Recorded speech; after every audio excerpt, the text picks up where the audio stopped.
dahil nga highly mobile ang Kongming, di Renji na lamang ang matitira. Ang tanong, malalapitan ba? So, Ayun. alam mo yun, na-nullify ka agad nila. Hindi nila directly kinontrol yung Mai, pero with the draft that they have, may take a while bago makahanap ng openings dito si Aaron. Yun ang mahirap. But we'll see. Ito na yung game 2, no? Handang-handa ngayon ng WeTrend Esports kasi tingnan mo yung galaw nila. Okay, very aggressive. Gonna try to go for the invasion. Kinuha kagad yung mga Peppa Pigs.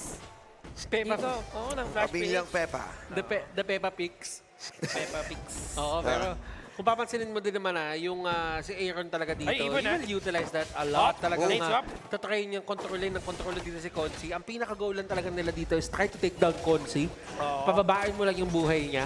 Yes. Yun lang yung Uy, gusto naku, mong gawin niya. Magamit yung research niya agad-agad. Pero si Darpin dito, medyo talagang si Flint, napapalaban siya doon. Ayun. And ano to Late swap. may isip natin na si Aaron lang yung assassin, pero countless times nahanap ni Darfin yung mga fevered barrage with a one-to-one. Ang ganda ng rotation na ginawa ngayon ang WeTrend Esports. Muntikan na itong si Flint. Tinamaan na may pie.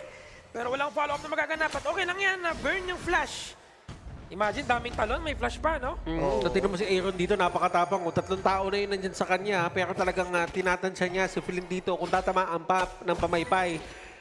2 pamaypay pa na si Flint eh. 2 pamaypay pa ito eh. Ay, May calculated na pamaypay din si calculated. Flint. Tama. And unfortunate lang din na hindi nga na-proc yung execute coming in from the Ogran.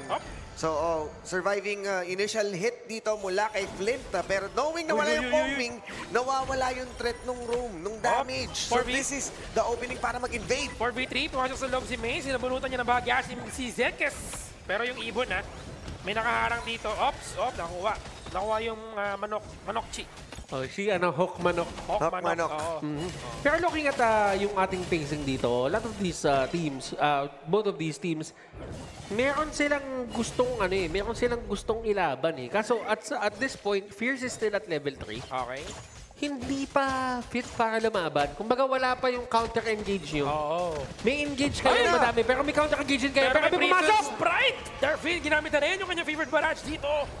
At nakuha lang instantly si Fierce dahil makunat pa ang isang Zhangfei. Ito yung sinasabi ni Butters na wala pang level 4, wala pang outburst para ma-counterplay yung mga ganong initiation. Diretso, fevered barrage, hindi nag-hold back yung WeTrend. And a good punch para simulan ang laban na to. Ay, nako, ganda. After that, direkta na kagad sa blue buff. Oo. Orasan na ngayon ni Arnaiz. Ito na yung sinasabi natin, solo leveling na ina-arise na yung blue buff. Makukuha nga ba? Pero ginamit din. Sakto-sakto na nag-level 4. Grabe!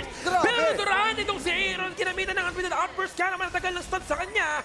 And walang magagawa dito ang WeTrend. Nakuha nga nila yung buff, pero at what cost namatay si Aaron. Oo, and Aaron dito doesn't need or doesn't want to skip a beat. Yan yung gusto ng May forever present siya doon sa may mapa. Laban at laban. If you're eliminating Aaron at this early stage, talaga naman kailangan yung bantayan yan. Ayan Pero na. Nako. si Ay, Arise. naku. Flash. Ang dami na burn down, pero okay lang kasi na-jobs done na eh. And now, orasan na ngayon ng WeTrend or atin ng flash page sa pagkuha ng blue buff, pero ginamitan kagad ni Darfin na favorite barrage. And a trail, a kill for a buff ang gustong mangyari dito ng WeTrend. At ayan na nga sinasabi natin dyan, as long as Aray. walang ultimate si Zekes o automatic papasok si Darpin. Ang bahan lang.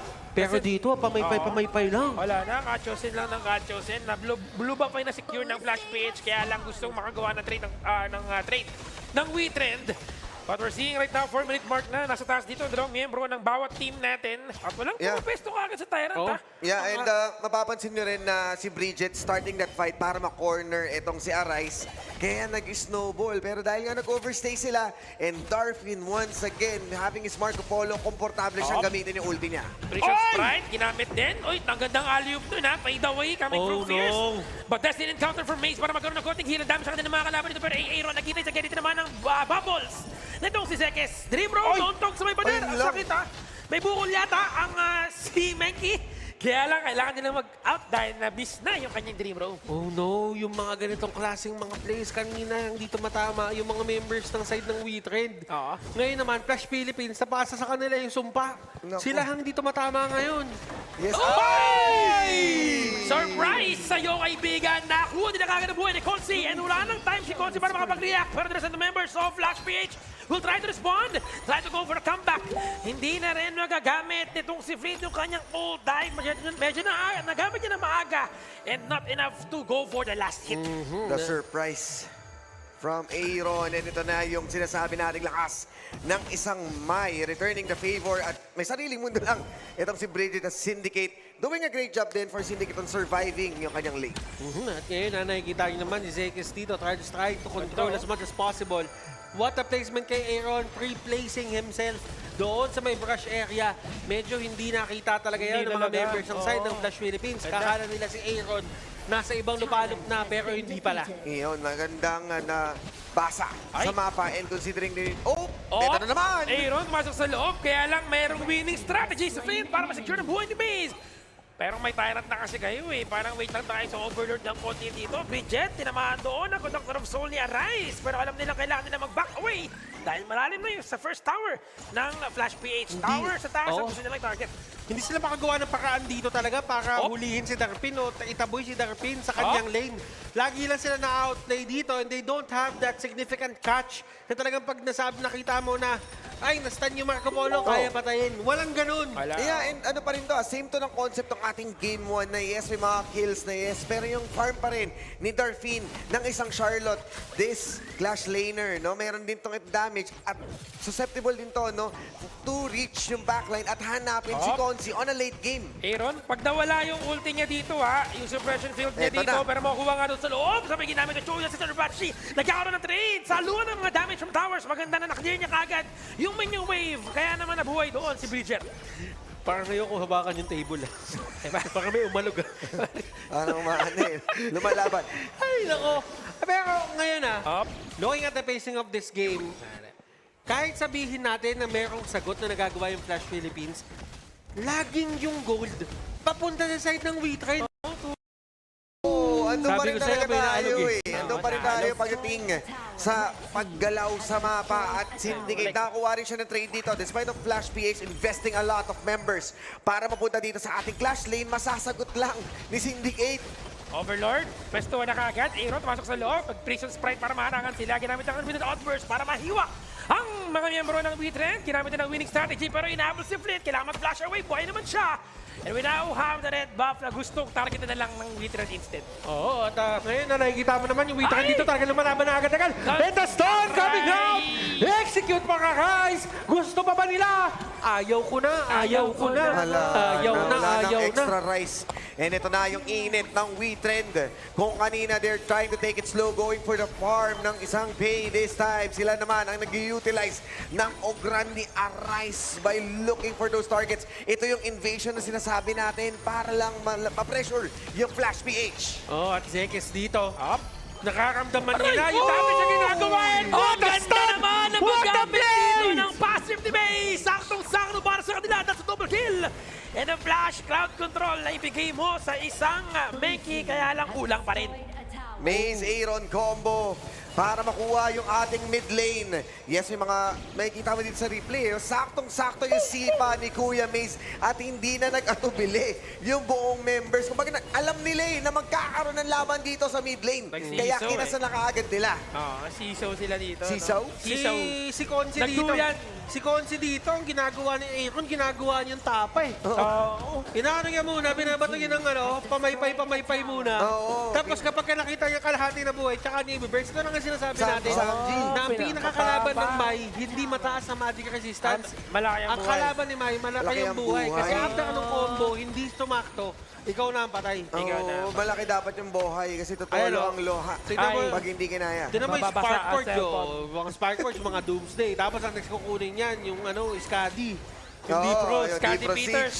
Siege. Si Scotty Pippen. Scadi Pippen, Scadi Pippen. Hop, Zekes. Ay, nako. Isipin mo na lang yun yung squirrel eh. Yung nandun, sa jungle camp na yun, yun yung sa puzzle eh. Ay, Yung gumagano Ay, ng yan pala. Kaya Kaya pala laging hinuhuli. Hindi, actually hindi nga ginagalaw yan ng mga jungler madalas sa unang rotation nila eh, kasi medyo makunat eh. Pero kasi mainit dugo ko dyan eh. Mainit ang dugo. Nadaanan pa rin talaga ng ibang mga teams pero might be erupting ang another fight dito. Kumanek ang basic attack na si Arise. Focus lang Syndicate, trabaho maigi. Mukhang may nabawasan ng sahod kahapon kaya kailangan magbawi. Derbin, Oh. ay, nauntog, ginamit ng Dream Roam, sabay winning strategy, pero I di don't mahabol. think they can take him down. Grabe naman yung micro na ginagawa ni Uy. Dolphin dito, no? Winning Mamba out, strategy. pero damage, Wala. basic lang sa baba. Sila Trabaho ating lang. last team na nangyayari laban dito na kung na tama na si Dave Moro sa loob. Pinaghihiwa niya itong si Konzi, and Konzi is down. Next target, si Zhangfei, naku po, naging samgyupsal. Itong si Fierce, Aaron, killing discipline, Syndicate! bago sa loob. Syndicate! Kill for Syndicate is now, he is still alive, but Tower, and the job is done for Darfin. Nagtatrabaho lang si Darpin kasi nabawasan yung sahod niya kagabi. Oh, nagpahabol lang siya. Wala, no personality, work only. Ito yung ano. No personality, work only. Ito yung nakita natin na late game, or sabihin na natin, kumbaga yung fruits of labor ni Syndicate ng tamang farm lang dahil nagkaroon siya ng access or enough damage to take down Konzi. At nung nawala na yung damage dealer, clean up na lang yung ginawa nila Kasi nakita niyo yung play na yun. Nakita ni Kuya Syndicate. nakita Ate, niya. kailangan cooldown ng mga skill ko. Tapos mababa na buhay niyo.